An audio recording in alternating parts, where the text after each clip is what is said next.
Friends, திலகா கிச்சனில் இருந்து திலகா பேசுகிறேன். இன்றைக்கி பார்த்துருக்கீங்க மில்கி மிஸ்ட் பன்னீர் கிரேவி பண்ண போகிறேன். அதை எப்படி பண்ணலான்னு பார்க்கலாம். நைட் டின்னர் அதுதான். எண்ணெய் ஊற்றிக்கலாம். கொஞ்சம் காயிட்டும். கட் பண்ணிக்கலாம் பன்னீரை.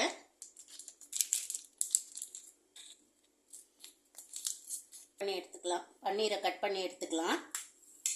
உங்களுக்கு எவ்வளோ சைஸ் வேணுமோ அந்த அளவு கட் பண்ணி எடுத்துக்கோங்க.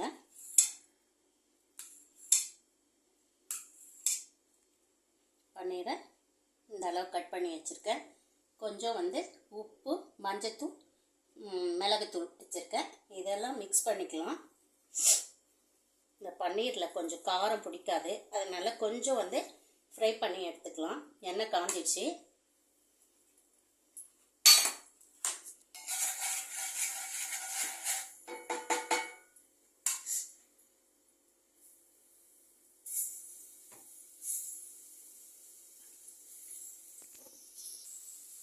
இந்த மாதிரி ரெண்டு பக்கம் திருப்பி போட்டு கொஞ்சம் ஃப்ரை பண்ணி எடுத்துக்கலாம்.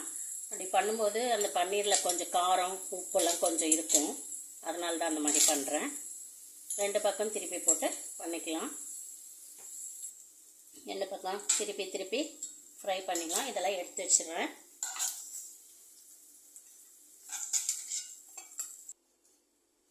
கொஞ்சம் எண்ணெய் ஊற்றிக்கலாம்.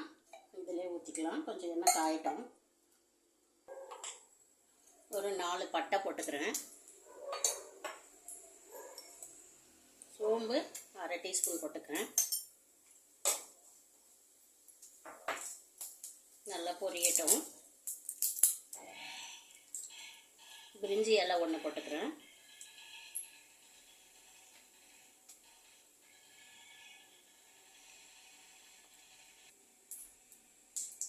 பொரிஞ்ச உடனே ஒரே ஒரு வெங்காயம் குட்டி குட்டியாக கட் பண்ணி வச்சுருக்கேன்.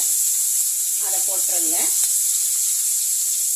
ஒரு 1/2 பச்சை மிளகாய் போட்டுக்கிறேன். இதில் சிம்மில் வச்சுட்டு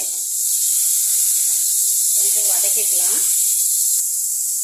இதில் ஒரு 2 பெரிய வெங்காயம் வச்சுருக்கேன். முந்திரி கொஞ்சம் வச்சுருக்கேன். ஒரு பச்சை மிளகாய் வச்சுருக்கேன். இதை மிக்சியில் நம்ம அரைச்சி எடுத்துகிட்டு வந்துடலாம்.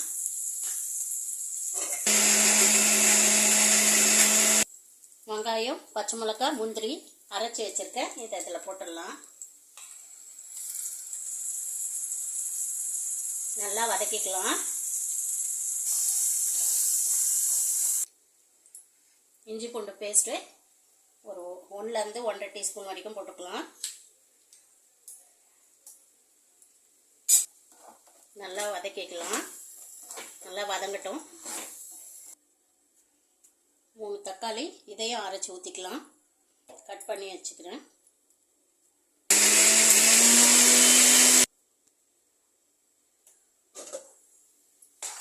வெங்காயம் வதங்கிடுது. இந்த அரைச்சி வச்சுருக்க தக்காளியை ஊற்றிடலாம். இதுவும் நல்லா வதங்கி எண்ணெய் பிரிஞ்சு வர அளவு வதக்கிக்கலாம்.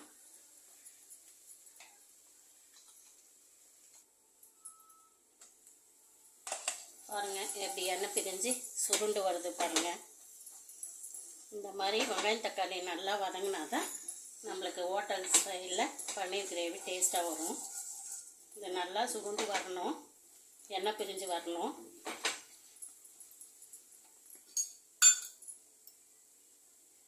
மஞ்சத்தூள் 1/2 டீஸ்பூன் போட்டுக்கலாம்.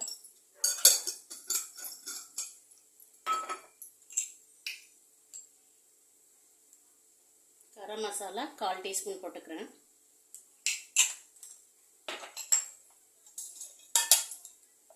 குழம்பு மிளகாய் தூள் 3 டீஸ்பூன் போட்டுக்கிறேன். இது காரம் கம்மி தான்.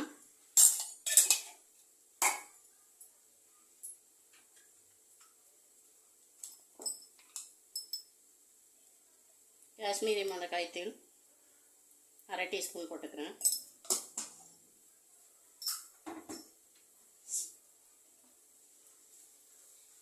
நல்லா மிக்ஸ் பண்ணிக்கலாம்.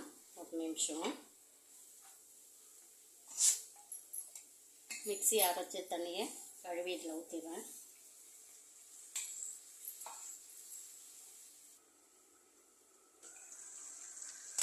நல்லா கொதிக்குது. உப்பு காரம்லாம் செக் பண்ணிக்கோங்க. கொஞ்சம் கருவேப்பிலை போட்டுக்கலாம். நம்ம ஃப்ரை பண்ணி வச்சுருந்த பன்னீரை இதில் சேர்த்துக்கலாம்.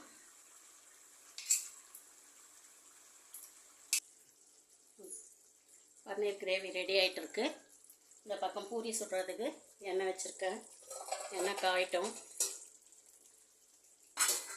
பூரி மாவு பிசைஞ்சு வச்சுட்டேன்.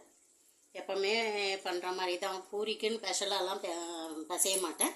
சப்பாத்தி பூரி எல்லாம் ஒரே மாதிரி தான் பிசைவேன். நம்மளுக்கு எது சாப்பிட்ணுன்னு தோணுதோ அதுக்கேற்ற மாதிரி அப்போ போட்டுக்குவேன். பூரி தட்டுக்கலாம். என்ன தோணிருக்கு? இப்போ உங்கள் பொண்ணு அங்கே இப்போ சாதம் இருக்குது, சாம்பார் இருக்குது, மாங்காய் பச்சடி இருக்குது, ரசம் இருக்குது, எல்லாம் இருக்குது. எல்லாம் இருந்தும் உங்கள் பொண்ணுக்கு பன்னீர் மசாலா தான் வேணும் எனக்கு அப்படின்னு ஒரே டார்ச்சரு.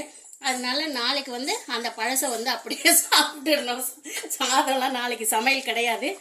இப்போ பூரி தான் செய்ய போகிறோம். பூரி வேணுமா சப்பாத்தி வேணுமாடா? எது வேணும்? உம்னாமுஞ்சி சொல்லி தொலைங்க. எது வேணும்னா எட்டி மட்டும் பாக்குது. அவளை கொஞ்சம் அப்படியே காமிங்க. சம்மரின் ஸ்பெஷல் மானசாவை பாருங்கள் எல்லாரும். சரி விடுங்க. உப்பு காரம் எல்லாம் செக் பண்ணிக்கோங்க. ஒரு 2 டீஸ்பூன் வெல்லம் போடுறேன். வெல்லம் போடக்கூடாது தான், ஆனால் என்ன பண்ணுறது? என் பொண்ணுக்கு வெல்லம் போட்டால் தான் பிடிக்குது. உங்களுக்கு சுகரு. என்ன பண்ணுவேன், நான் தனியாக பிரித்து எடுக்க முடியாது. அதனால் வெல்லத்தை போட்டு இன்றைக்கி ஒரு நாள் அட்ஜஸ்ட் பண்ணிக்கோங்க. நீ அட்ஜஸ்ட் தான் பண்ணிக்குவ. மாங்காய் பச்சடியே பூந்து விளையாடின மதியம். நான் வேறு அட்ஜஸ்ட் பண்ணிக்கங்கன்றேன். நான் தான் அட்ஜஸ்ட் பண்ணி வாழ வேண்டியதாக இருக்குது. வாயை கூட திறக்க மாட்டேன்றீங்க வெயிலுக்கு. சரி, இது ஒரு 2 நிமிஷம் அந்த வெல்லம் மெல்ட் ஆகட்டும்.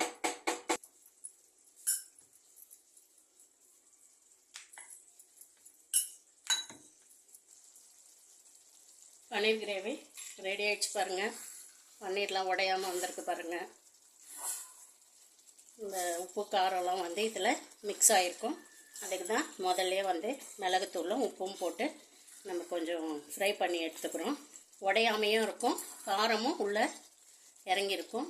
இப்போ இதை ஆஃப் பண்ணிடலாம்.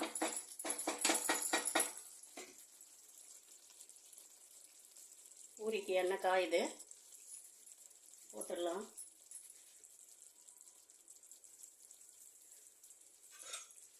எங்கள் வீட்டு பூரி புஷ்ஷுன்னு வருமாங்க. வருமா வராதா? வரும், ஆனால் வராது அப்படின்னு சொல்கிறியா? கொஞ்சம் சத்தமாக தான் பேச. ஏன் உனக்கு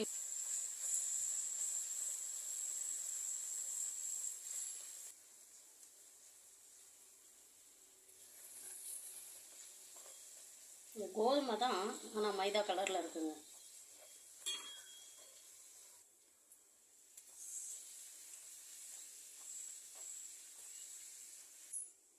இந்த வீடியோ பிடிச்சிருந்தா இந்த வீடியோவை லைக் பண்ணி ஷேர் பண்ணி கமெண்ட் பண்ணுங்கள். ஓகே, பாய்.